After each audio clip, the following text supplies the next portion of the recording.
a hybrid Porsche 911, it's the beginning of the end.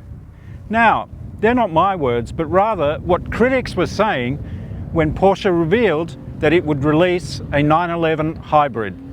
But fear not, because this new Porsche 911 isn't a hybrid as you and I know it.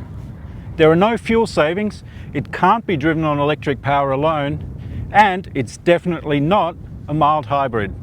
Instead, the system in this new car is what Porsche calls turbo hybrid, or T-hybrid for short.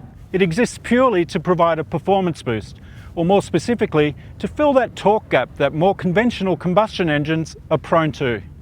The result is, according to Porsche, a faster 911 GTS, the first model to feature the technology, and one that is almost half a second quicker to 100 kilometers an hour than the old model.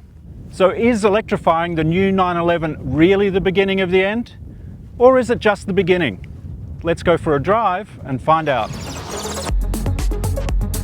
Pricing for the 2025 Porsche 911 GTS T Hybrid starts from $380,100 for the rear-wheel drive coupe. That's before on-road cost and options. That's around $23,000 more than the model it replaces. But you do get a whole lot more for your money, including that trick hybrid system on steroids. Inside, the biggest visible change is a large curved digital driver display, which can be configured to show up to 7 different views, from full screen mapping to the traditional 911 5-dial analog setup with a large and beguiling tacho front and centre. The rest of the cabin remains driver-centric, with low-slung seats that contour your body just so, and offer the perfect driving position, especially when you're having a spirited time behind the wheel.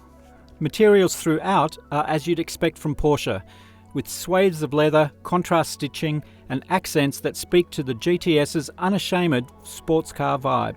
Forget the second row, it's a token gesture, and besides, if you're looking to a 911 to regularly carry 3 or 4 people, you're doing it wrong. Outside, there's a new front bumper with air intakes on either side featuring 5 vertical flaps that work to both aid aero efficiency and cooling to the radiator. During normal driving, the flaps remain firmly closed, reducing drag and improving aero efficiency. But when you're driving a bit more eagerly, then the flaps open to feed larger swathes of cooling air to the radiators. Neat. They are the most striking visual difference on the new 911, the old car featuring horizontal flaps. Out back, a new bumper houses twin exhaust tips that are now centrally mounted as opposed to the older car's twin pipes at each corner. They look more purposeful, and certainly the exhaust note remains signature Porsche Flat 6. That Flat 6 has grown in size too, now 3.6 litres. The older model sported Porsche's trusty 3-litre unit. And with more displacement comes more power, and the increases are significant, now rated at 398 kilowatts and 610 newton meters. The old car pumped out 353 kilowatts and 570 newton meters. But it's not just bigger displacement that has resulted in power boosts and performance gains. Here, Porsche's tricky turbos hybrid system comes to the fore. As hinted in my introduction, this hybrid system is not about fuel saving or driving the 911 GTS on electric power alone. Instead, a tiny 1.9 kilowatt-hour battery mounted at the front of the car powers 2 electric motors. One, a 40 kilowatt 150 newton meter unit mounted between the engine and the 8-speed PDK transmission. A second 20 kilowatt electric motor is located inside the turbocharger, and it's a very busy unit, working in tandem with the drivetrain's motor to eliminate turbo lag, increase boost to 2.3 bar, and harvest energy from the turbo itself to feed back into the GTS's battery. Complex? Yes. But as we discovered when putting the GTS T Hybrid through its prodigious paces at Phillip Island, it works astonishingly well.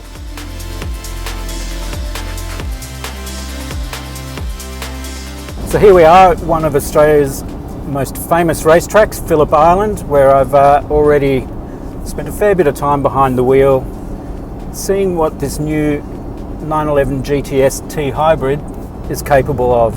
And let me tell you, it's otherworldly good. It's not just about the new hybrid system, that is all new, obviously. It's the first time a Porsche 911 has featured a hybrid system.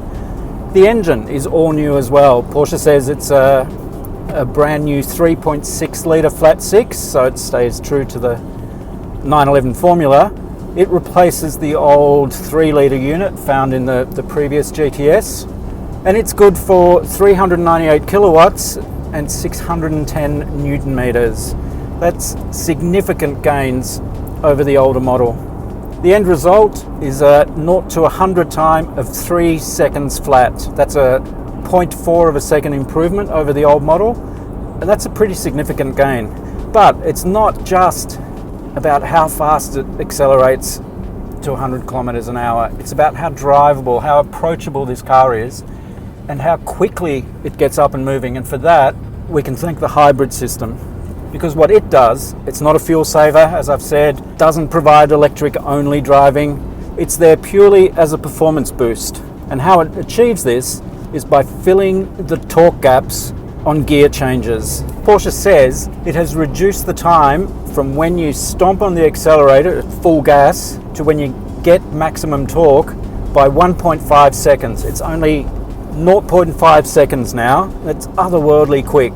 The big improvement, Porsche says, has come in the first 2.5 seconds. The 911 GTS covering a distance of 21.5 meters, which is 7 meters more than the outgoing model. Now that might not sound like much, but I've witnessed it firsthand. We did some drag races earlier, the old 911 GTS versus the new one, and the difference is marked. It's so obvious. The new one just hunkering down, moving away from the line, and within 3 or 4 seconds, it's 2 or 3 car lengths in front. Now, is that important in the real world? No, but it is impressive.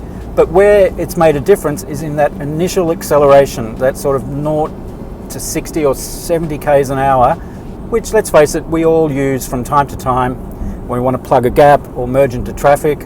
It's fast. But this new GTS T Hybrid is more than just about being quick. We've long said at Drive that the GTS is the sweet spot in any Porsche range. Yes, you can get a Turbo or a Turbo S and then move on up to GT3s and GT2s. But for a car, or rather for a 911 that can be driven every day but can still provide plenty of fun behind the wheel, we reckon the GTS is the sweet spot. That hasn't changed with this model. In fact, it's even better than the old one. There's an approachability to the way you can drive this car. We drove from Melbourne to Phillip Island. It's a distance of, 120, 130 k's through traffic, along some freeways. And it's just so happy to be driven sedately, if that's what you want to call it. It's a benign car. But when you get it out here onto the track, I can assure you, when the opportunity presents itself, this thing can move. It's got plenty of grip despite being rear-wheel drive. When you're on the track and you chuck it through some corners, there's a real nimbleness and agility to the 911 GTS. And that's because Porsche has done a really good job of keeping the weight down, despite adding around 50 kilos of battery and electric motor to the drivetrain. The engineers stated they wanted to keep this car under 1,600 kilos, and they've achieved that. It tips the scale at 1,595 kilos, which by modern standards makes this a lightweight. And you can feel that out here on the track. Changes of direction are just so predictable and smooth, and it just hangs on like a proper sports car should. The steering's nice and direct and quite neutral. There's no propensity for over or understeer, despite being rear-wheel drive. You'd think it'd hang its tail out a bit sometimes, but it just doesn't happen. It sticks to its line, and you can really, really hustle it with intent. But as I've said before, the true joy in this car lies in just how everyday friendly it is. Is it still the sweet spot in the range? Until we see how this new hybrid technology translates to the broader 911 range, we can't say. However, the new Porsche 911 GTS T Hybrid is every bit a real 911. Well, that was really something.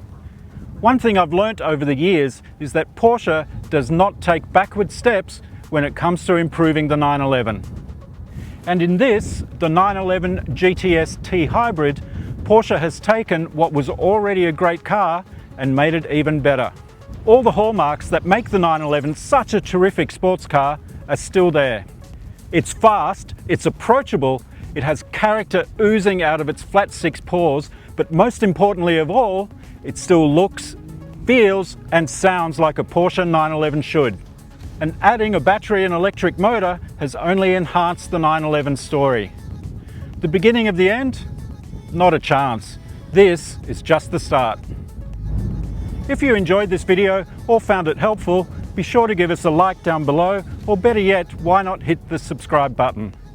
And if you want to know everything there is to know about this car, read my full written review at Drive.com.au.